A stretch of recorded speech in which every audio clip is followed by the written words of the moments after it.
Finding peace in nature may seem like an easy thing, but sometimes we can truly appreciate its grandeur when we start noticing the little things.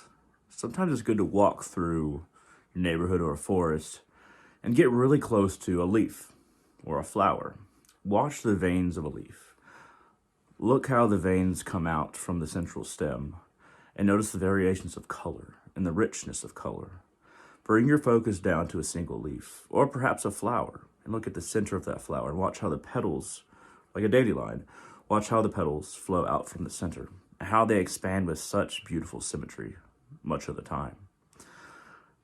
There's so many colors and sensations in nature that sometimes we overlook them because there's so much variety. It's a good practice to just take a journal or notebook through nature and just write down the different kinds of plants that you see. Or, even if it's just you don't know what kind of grass it is or a tree, just write down, this tree, this is how its leaves look up close. Take a guess on exactly how old this tree is or how old this flower is or how long it took to grow. But more importantly, look at the colors and look at the different designs. Etch down some of the designs, maybe in the notebook. Just write down some of the designs, either in description or draw the best that you can. And try to notice every little thing along this walk. Now, sometimes there's so much information within 10 feet of walking in nature that it might fill many pages if we take a look and we look closely. Sometimes it's good to make our world small and look at the small sensory details to really understand the grandeur of the combination of all the different sensory details that we get and all the different variations of life and colors within a single life. And sometimes it's hard to say, does each blade of grass, is it separate from all the other ones? We can expand that to humans. Is every single human being, could they be considered individual in and of themselves, or are we just an expansion of something grander? And look how nature reacts to humanity. Look how the grass grows between the cracks of concrete, or how the flowers grow over the edge of a sidewalk. And just contemplate how nature expands, how tenacious it is, despite the overwhelming human development that it encounters. But it keeps on going.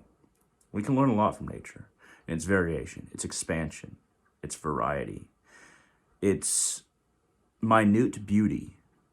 And if we add up all the minute beauties, nature becomes a grand show, a beautiful show, something that we want to be a part of. We want to take more walks in. We want to observe more in. Just observe more in nature. It's good to just walk sometimes and try to push out all thoughts and try to notice all the details in plants and insects and how they work together and how, you'll see a dead insect or a dead bird or something like that and how nature reclaims it and repurposes it to form something else. Even maggots take apart a dead bird and the material is repurposed. There's a lot we can learn from that. We can repurpose different parts of our lives, different failures. We can turn into grander victories, little victories. We can kind of notice can become much grander victories when we take the right lessons and we take the small lessons and they become a lesson plan for our life. Sometimes it's as small as something like this. I was trying to spit a piece of gum into the trash can earlier, and it went off to the side. And then there was a little light bulb in my head that kind of gave me a little thought that I started to run with in my head. I know where I should spit the gum, but it's really hard to get in that little hole.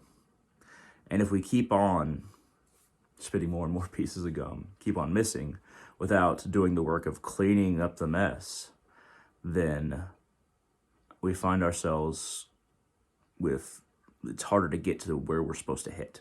It's harder to get to that hole we're supposed to spit the gum in.